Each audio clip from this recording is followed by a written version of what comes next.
Good morning, all of you. Today, I am going to start your next topic of the coordination compound, that is bonding in the coordination compound. And after completing the two topics, that is the IUPAC nomenclature, and the second one, that is the isomerism in coordination compound. Now I am taking one of the more important topic of this chapter, that is the bonding. Under this heading, we have to discuss the three important theories which have been proposed to explain the formation of the coordination compound. Not only the formation, even the properties of the coordination compound can be explained by these theories. And these three important theories are: one, that is the Warner's theory; second one is the valence bond theory; and the last one, that is the most important one, that is the crystal field theory. Clear? And the most primitive theory out of these three, that is the Warner theory, and this was the first one, and which can explain the formation of the various coordination compound.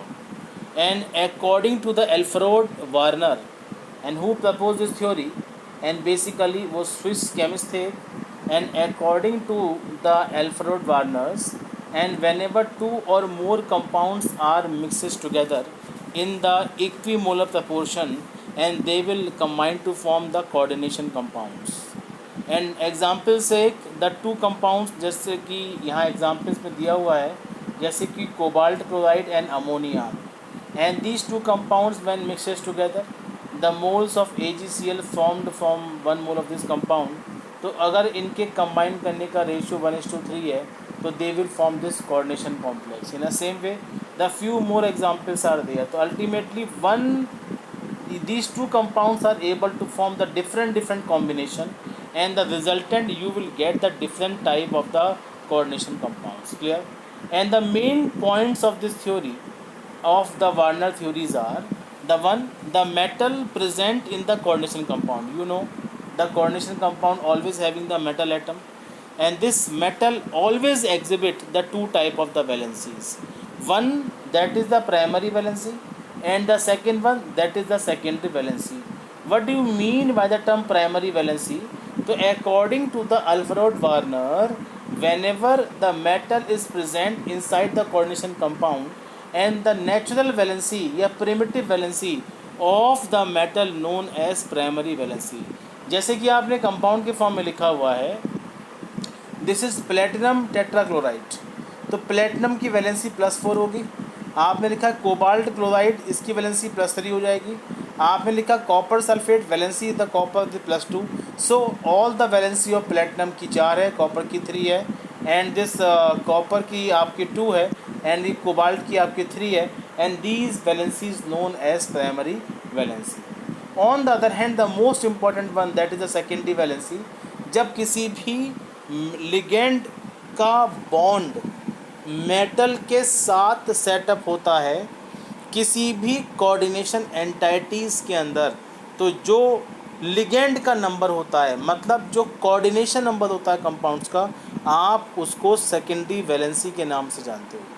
मतलब क्या हुआ कि जब कोई coordination compound आप बनाओगे, तो उस कोऑर्डिनेशन कंपाउंड के फॉर्मेशन में जो सबसे ज़्यादा जो लिगेंड्स जो आपके कंपाउंड्स के अंदर प्रेजेंट होते हैं, जो किसी भी मेटल से कंबाइन करेंगे, आप उसको सेकेंडरी वैलेंसी बोलोगे. और आपको मैंने बताया था पहले भी कि जो लिगेंड्स का नंबर होता है, आप उसको कोऑर्डिनेशन नंबर बोलते हो.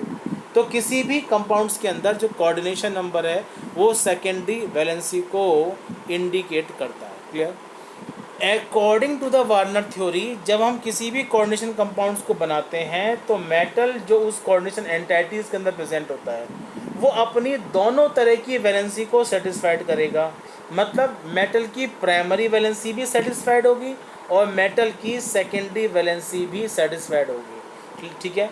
Next point is again important. जो तीसरा पॉइंट है, ये इम्पॉर्टेंट पॉइंट है कि किसी भी कोऑर्डिनेशन कंपाउंड की शेप को डिसाइड करने में प्राइमरी वैलेंसी का कोई भी कंट्रीब्यूशन नहीं होता, एंड सिर्फ सेकेंडरी वैलेंसी अपने को 3D स्पेस में अरेंज करके कंपाउंड को एक डेफिनेट शेप प्रोवाइड करती हैं, जिसको आप कोऑर्डिनेशन पॉलीहेड्रा के नाम से जानते हो। तो any type of the coordination polyhedra formed, and इसके फॉर्मेशन के लिए हमेशा सेकेंडरी वैलेंसी में लिगेंड्स के बॉन्ड रिस्पॉन्सिबल होते हैं। And you know ligands and metal आपस में एक बॉन्ड सेटअप करते हैं, जो कि एक डेटिव बॉन्ड या कोऑर्डिनेट बॉन्ड होता है, और यही आपके डेटिव बॉन्ड अपने को 3D स्पेस में अरेंज करके एक डेफिनेट ज्योमेट्री को क्रिएट करते हैं। क्लियर?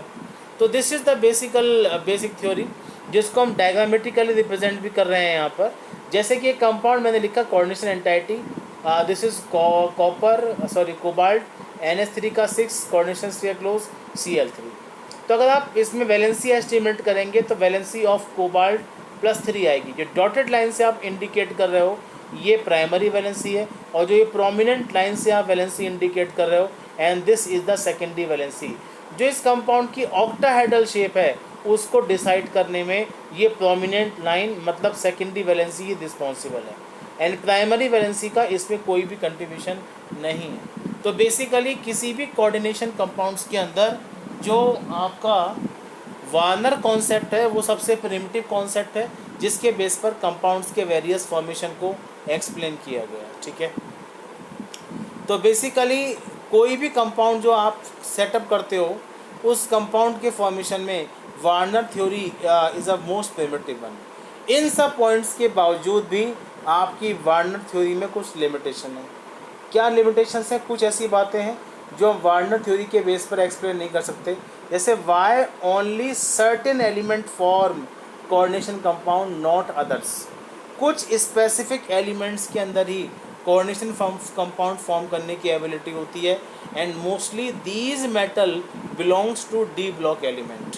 तो मेटल तो एस ब्लॉक एलिमेंट्स भी होते हैं, मेटल्स तो आपके पी ब्लॉक एलिमेंट भी कुछ होते हैं, लेकिन फिर भी मेजॉरिटी डी ब्लॉक एलिमेंट्स सिर्फ कोऑर्डिनेशन कंपाउंड्स के फॉर्मेशन में क्यों इन्वॉल्व होते हैं, इसका कोई भी सेटिस्फैक्ट्री आंसर हम वार्नर थ्योरी के बेस पर नहीं दे सकते। Second, why the coordination sphere entity has a definite geometry. किसी भी कोऑर्डिनेशन कंपाउंड की एक स्पेसिफिक ज्योमेट्री के लिए, जैसे टेट्राहेड्रल शेप है, स्क्वायर प्लेनर शेप है, या ऑक्टाहेड्रल शेप है, तो उन शेप का जस्टिफिकेशन ऐसा क्यों स्पेसिफिक शेप होता है, हम इन कोऑर्डिनेशन कंपाउंड्स का फॉर्मेशन इस वार्नर थ्योरी के बेस पर नहीं दे सकते। और तीसरा सबसे बड़ी बात, कुछ ऐसी प्रॉपर्टी कोऑर्डिनेशन कंपाउंड्स की होती हैं जिसमें मैग्नेटिक प्रॉपर्टी आएंगी, जिसमें ऑप्टिकल प्रॉपर्टी आएंगी, जिसका स्पेसिफिक जस्टिफिकेशन हम इस थ्योरी के बेस पर नहीं दे सकते। So to find the answers of all these limitations, पहला लिमिटेशंस क्या बताया मैंने कि why specific only few D block elements are able to form the coordination compounds.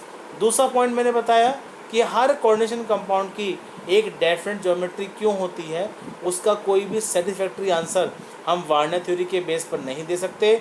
और तीसरा, कोऑर्डिनेशन कंपाउंड्स की बहुत सारी प्रॉपर्टीज़ जैसे कि मैग्नेटिक प्रॉपर्टी, ऑप्टिकल प्रॉपर्टी का कोई भी स्पेसिफिक सेटिस्फैक्ट्री आंसर हम इस वार्नर थ्योरी के बेस पर नहीं दे सकते। So to explain all these limitations few more theories have been put forward. जो सबसे पहला नाम आएगा इस अकाउंट के अंदर, that is the valence bond theory, जो 1930 में प्रपोज की गई थी। Next one is crystal field theory, जिसको 1950 में प्रपोज किया गया था। And next one is ligand field theory, जिसको 1916 प्रपोज किया गया था। एंड 1960 में एक और थ्योरी आई थी, मॉलिकुलर ऑर्बिटल थ्योरी। तो out of these we will discuss here the VBT, we will discuss here the crystal field theory. VBT के बेसिक पोस्टुलेट्स आप क्लास 11th में चैप्टर केमिकल बॉन्डिंग के अंदर कवर अप कर चुके हो। क्या बेसिक पोस्टुलेट्स हैं वैलेंस बॉन्ड थ्योरी के? आपको मालूम है, according to the valence bond theory only the half filled atomic orbitals can participate in the bond formation. दूसरा पॉइंट अगर मैं बात करूं आपसे, मेटल लिगेंड्स हमेशा आपस में इलेक्ट्रॉन पेयर डोनेट करके एक डेटिव बॉन्ड बनाने की टेंडेंसी को क्रिएट करते हैं। ठीक है, जब कोई भी कोऑर्डिनेशन कंपाउंड्स इन्वॉल्व होता है तो उसमें स्मॉल n-1d एटॉमिक ऑर्बिटल या फिर nd एटॉमिक ऑर्बिटल का इन्वॉल्व होना ज़रूरी होता है। जब तक इन एलिमेंट्स का इन्वॉल्वमेंट नहीं होगा आप इन कोऑर्डिनेशन कंपाउंड्स के फॉर्मेशन को एक्सप्लेन नहीं कर सकते। तो now we are discussing here the few examples of the coordination compounds and on the basis of the VBT we will try to their formation. तो जो सबसे पहले मैंने एग्जाम्पल यहाँ पर लिया है उसका नाम है ऑक्टाहेड्रल कॉम्प्लेक्सेस। और ऑक्टाहेड्रल कॉम्प्लेक्सेस में जिसका कोऑर्डिनेशन नंबर 6 होता है, आपने एग्जाम्पल लिया कोऑर्डिनेशन एंटाइटी क्रोमियम NH3 का 6 ब्रैकेट क्लोज 3 पॉजिटिव चार्ज। अगर मैं इसमें क्रोमियम की ऑक्सीजन स्टेट की बात करूं तो एटॉमिक नंबर 24 और जो आउटर मोस्ट शेल का कॉन्फ़िगरेशन है तो आर्गन के 18 हो गए और 18 के बाद डी में कितने होंगे 5 होंगे N4S1 4p0।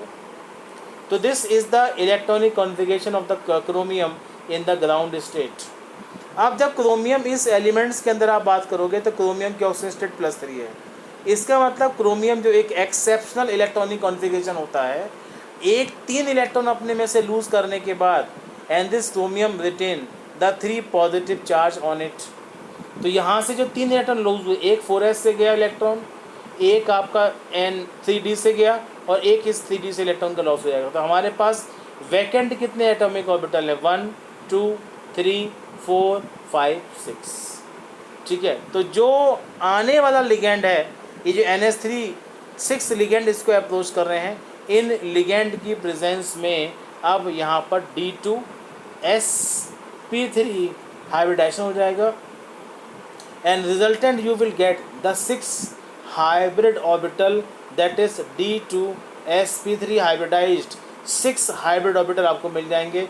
यहाँ पर एक NH3 आ जाएगा, एक इलेक्ट्रॉन का पेयर डोनेट करेगा, डेटिव बॉन्ड बना लेगा। सेम हेयर NH3 इलेक्ट्रॉन का बॉन्ड, एक इलेक्ट्रॉन का पेयर, एक dative bond and so on. तो all these 6 hybrid orbital can form the 6 dative bond। तो this configuration is D2sp3 hybridization, जिसके बेस पर आप VBT के इन कंपाउंड्स का फॉर्मेशन एक्सप्लेन कर सकते हो। ठीक है, नॉट ओनली दिस वन, कुछ और भी बातें बताई गई कि जितने भी कोऑर्डिनेशन कंपाउंड्स होते हैं उनकी 2 कैटेगरी होती हैं, एक होते हैं लो स्पिन कॉम्प्लेक्सेस, एक होते हैं हाई स्पिन कॉम्प्लेक्सेस। ध्यान से सुनिएगा, ये बड़ा इंपॉर्टेंट पॉइंट्स है वैलेंस बॉन्ड थ्योरी का। तो according to the valence bond theory, अगर किसी भी कोऑर्डिनेशन कंपाउंड के फॉर्मेशन में स्मॉल n-1d, क्या बोला मैंने, small n-1d atomic orbital involve है तो आप उसको लो स्पिन कॉम्प्लेक्स बोलोगे, और nd एटॉमिक ऑर्बिटल अगर इन्वॉल्व है तो आप उसको हाई स्पिन कॉम्प्लेक्स बोलोगे। इन दिस एग्जाम्पल इलस्ट्रेटेड जो मैंने आपसे बात करी है, ये आउटर मोस्ट शेल N4s है तो इसका D कितना है 3D, और इस पूरे कंपाउंड के फॉर्मेशन में ये वाले 2 D इन्वॉल्व हैं। तो this is the examples of the low spin complexes. हालांकि VBT का जो जस्टिफिकेशन है regarding the spinning of the complexes वो ज़्यादा सेटिस्फैक्ट्री नहीं है। ठीक है, तो अल्टीमेटली उस पूरे कोऑर्डिनेशन कंपाउंड्स के अंदर फॉर्मेशन को आप इस तरीके से इंडिकेट कर सकते हो। तो जो मैंने एग्जाम्पल बताया तो ये आपका लो स्पिन कॉम्प्लेक्सेस है। One more example you can discuss here, that is the formation of the ferricyanide ion, coordination sphere FeCN6 and bracket close 3 negative.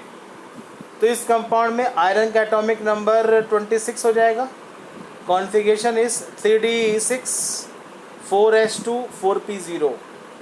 आप ऑक्सीजन स्टेट की बात करेंगे तो Fe की ऑक्सीजन स्टेट +3 होगी, निकालना जानते हैं आप। तो द 3 ऑक्सीजन स्टेट का मतलब है कहाँ से लूज़ हुए, एक इलेक्ट्रॉन 2 यहाँ से लूज़ हुए, एक इस यहाँ से लूज़ हुआ। अब जो लिगेंड इसको अप्रोच करने वाला है Cn नेगेटिव लिगेंड, ये एक स्ट्रॉन्ग फील्ड लिगेंड है। मैंने क्या वर्ड यूज़ किया, स्ट्रॉन्ग फील्ड लिगेंड, मतलब इसका जो इंटरेक्टिंग डाइपोल होता है वो स्ट्रॉन्ग डाइपोल सेटअप करेगा।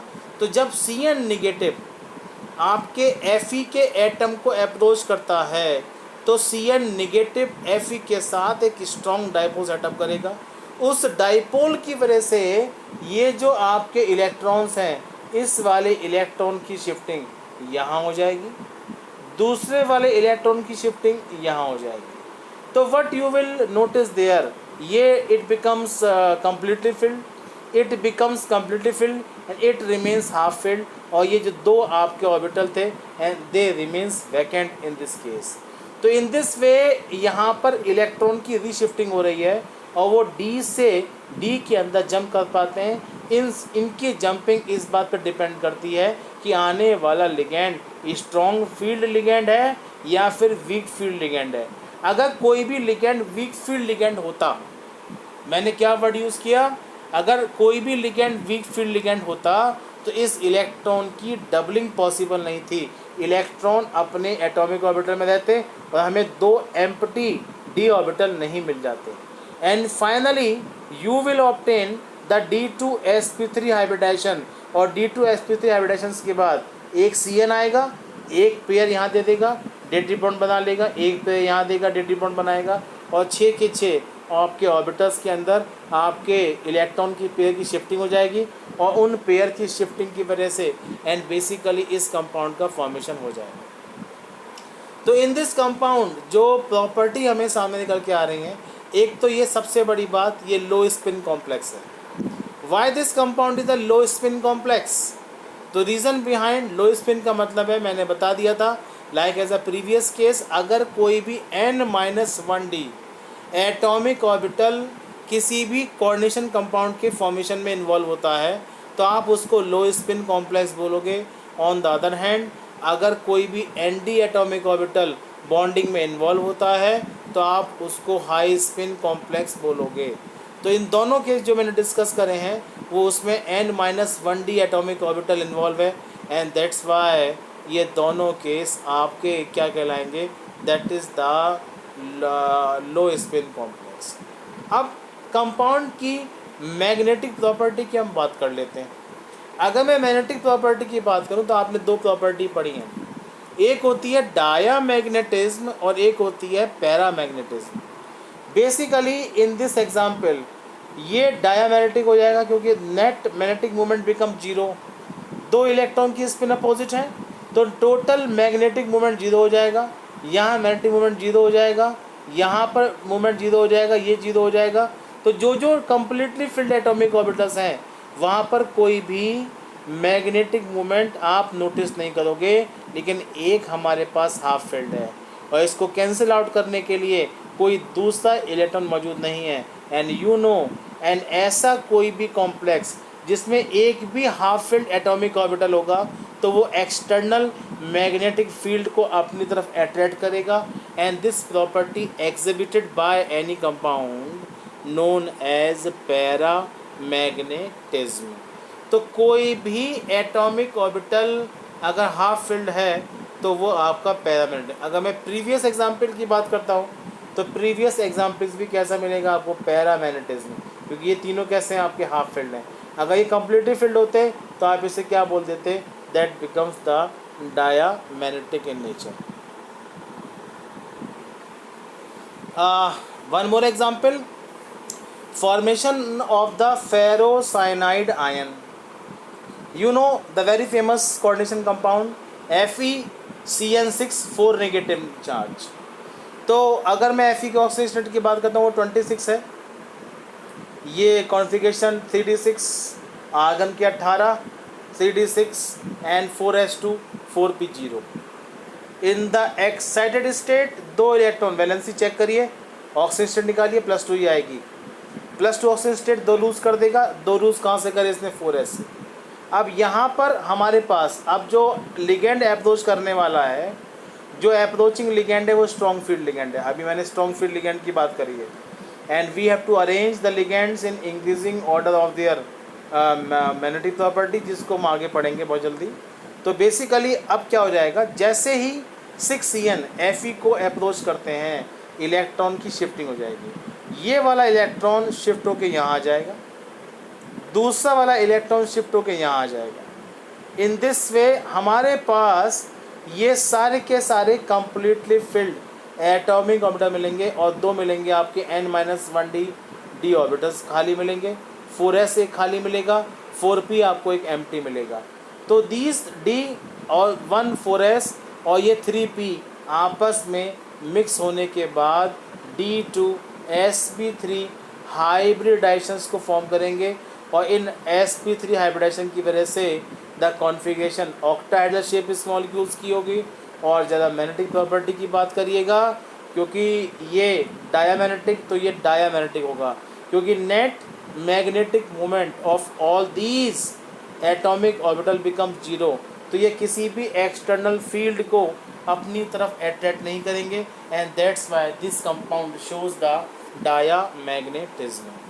तो जो प्रीवियस दो केस मैंने आपको पढ़ाए वो पैरामैग्नेटिक नेचर के थे, वो लो स्पिन कॉम्प्लेक्स थे, ये भी लो स्पिन कॉम्प्लेक्स है, लेकिन प्रॉपर्टी इसकी डायामैग्नेटिक हो जाएगी।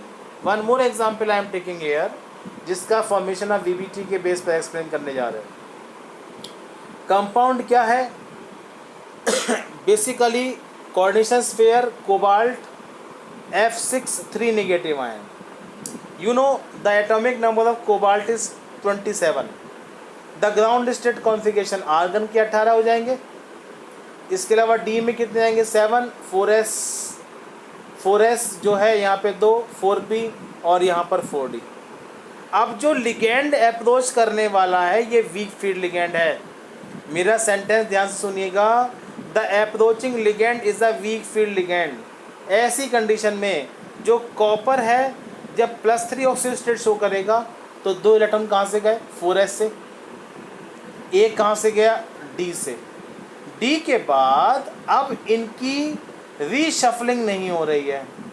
ज़रा ध्यान दीजिएगा, इस वाले केस में इसकी शिफ्टिंग यहाँ नहीं हुई, इस वाले की शिफ्टिंग यहाँ पर नहीं हो रही है। ऐसा क्यों नहीं हो पा रहा है? क्योंकि आने वाला F नेगेटिव इतना स्ट्रॉन्गर नहीं है, उसका डाइपोल इतना स्ट्रॉन्ग नहीं है कि वो इलेक्ट्रॉन की रीशफलिंग करा दे। ऐसी कंडीशन में हमें मजबूरी में outer most 4d atomic orbitals को इन्वॉल्व करना पड़ेगा। तो टोटल हाइब्रिडाइजेशंस के अंदर कितने एटॉमिक ऑर्बिटल इन्वॉल्व होंगे? तो एक 4s 1 इन्वॉल्व होगा, 4p के 3 इन्वॉल्व होंगे और d के कितने इन्वॉल्व होंगे? 2 इन्वॉल्व होंगे।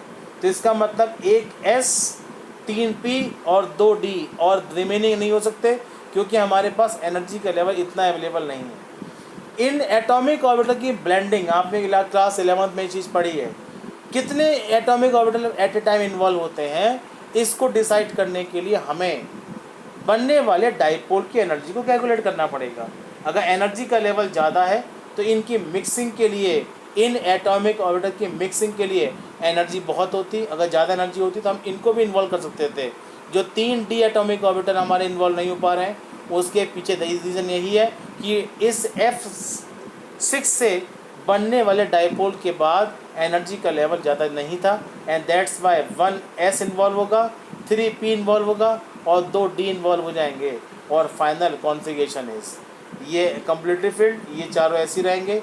यहाँ पर एक F अपना इलेक्ट्रॉन पेयर डोनेट कर देगा, यहाँ डोनेट करेगा और 6 के अंदर डोनेट करेगा। Configuration is sp3d2 hybridisation.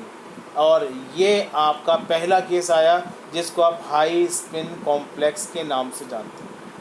तो basically Y this compound is the high spin complex?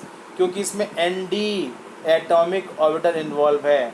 ये outer most shell 4s 4p और ये nd। अगर ये n-1d होता तो आप इसको लो स्पिन कह देते, और अगर ये 4d इन्वॉल्व है तो आप इसको हाई स्पिन कॉम्प्लेक्स के नाम से जानते हो। तो this is another case, that is the sp3d2 hybridization, and you can find the basic approach. तो इन चारों इलेक्ट्रॉन के कॉन्फ़िगरेशन के बेस पर मैं क्या कंक्लूड करना चाहूँगा कि on the basis of the VBT जितने भी it is pointed out, F negative is the weak field ligand, मैंने बता दिया। It is unable to pair up the electron of the 3d atomic orbital, इसीलिए हमें बाहर के d को इन्वॉल्व करना पड़ा। ठीक है, तो ये outer most high spin complex को बनाएगा। तो बेसिकली वीबीटी का जो बेसिक एजम्पशन है उसके बेस पर हम कंपाउंड की कॉम्प्लेक्सिटी, इनकी स्पिनिंग, उनका मैग्नेटिक बिहेवियर, उनकी शेप के बारे में जस्टिफिकेशन दे सकते हैं।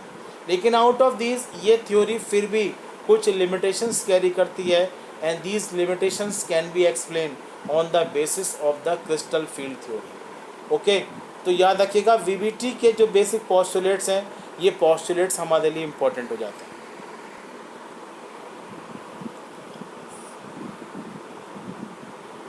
फ्यू मोर एग्जाम्पल्स जो यहाँ पर दिए हुए हैं, एक टेबल दे रखी है, इन टेबल के बेस पर भी आप कंपाउंड के फॉर्मेशन को एक्सप्लेन कर सकते हो।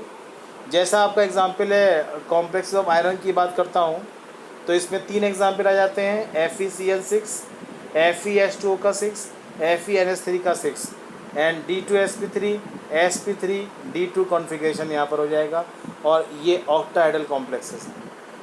अगला एग्जाम्पल जो है आपका that is plus three oxygen state के साथ, ये FeCN6 3 निगेटिव है, ये आपका D2sp3 hybridization, para magnetic in nature और बेसिकली लो स्पिन कॉम्प्लेक्स। अगला एग्जाम्पल आयरन के लिए मैं बात कर रहा हूँ, तो जो नेक्स्ट एग्जाम्पल है दैट इज़ FeCO का होल 5, ये आपका DsP3 हाइब्रिडाइजेशन हो जाएगा। ये देखिए कॉन्फ़िगरेशन, इसको समझिए वीबीटी के बेस पर, and trigonal bipyramidal. You know इस हाइब्रिडाइजेशन के लिए यही कॉन्सेप्ट एप्लीकेबल है। ऐसे तरीके से हम कोबाल्ट के भी कुछ एग्जाम्पल ले रहे हैं यहाँ पर, तो इन कोबाल्ट के एग्जाम्पल्स के अंदर भी मैं क्या बात करूँगा, यहाँ पर आपका पहला एग्जाम्पल है CO X3 निगेटिव, मैं डिस्कस कर चुका हूँ, sp3 D2 hybridization, octahedral, paramagnetic in nature and high spin complex. CO NH3 का whole 3 positive, D2sp3 inner orbital, octahedral, diamagnetic in nature, क्योंकि यहाँ पर एक भी खाली मौजूद नहीं है। नेक्स्ट वन इज कोबाल्ट का एग्जाम्पल लिया है यहाँ पर, दैट इज CO H2O का 6 2 पॉजिटिव, एंड इसका मतलब ये sp3 D2 हाइब्रिडाइजेशन हो जाएगा, और इसकी शेप कैसी होगी, octahedral and para magnetic in nature and high spin complex. ठीक है, example complexes of nickel, complexes of nickel में क्या मिलेगा, दैट इज़ 3DsP हाइब्रिडाइजेशन, और यहाँ पर भी जो शेप आएगी वो आपके सामने, that is the square planar shape. ये वन मोर एग्जाम्पल निकेल के लिए, one more example of nickel के लिए। तो in this way you can discuss the various examples of the coordination compounds with the अलग अलग उनकी प्रॉपर्टीज़ हैं। कॉम्प्लेक्स ऑफ क्रोमियम भी यहाँ पर दे रखा है। तो इन एग्जाम्पल्स की प्रैक्टिस बहुत अच्छे से आपको अपने एग्जामिनेशंस के लिए करके चलना। May be possible in compound की मैग्नेटिक प्रॉपर्टी का, इन कंपाउंड की स्टेबिलिटी का, इनकी स्पिनिंग के बारे में और लिगेंड्स के अप्रोच के बारे में कोई भी क्वेश्चन आपसे एग्ज़ाम में हम पुटअप कर सकते हैं। तो do practice of all these examples and these examples are important for you. ठीक है, अब बेटा एक दो थ्योरी की मैंने आपसे बात कर ली।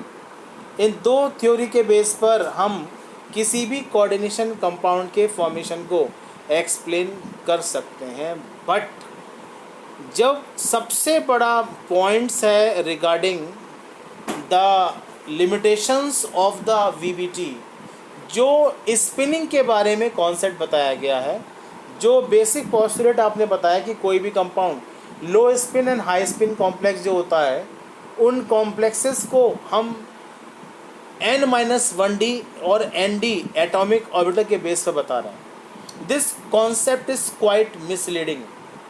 तो याद रखिएगा, जो स्पिनिंग कोऑर्डिनेशन कंपाउंड्स की वीबीटी के बेस पर बताई गई, वो स्पिनिंग आपकी कई जगह रॉन्ग प्रूफ हो जाती है। एक ही कंपाउंड अगर एक प्लेसेस पर स्क्वायर प्लेनर कंपाउंड बनाता है, तो वो दूसरे एग्जाम्पल में ऑक्टाहेड्रल कॉम्प्लेक्स कैसे बना लेगा।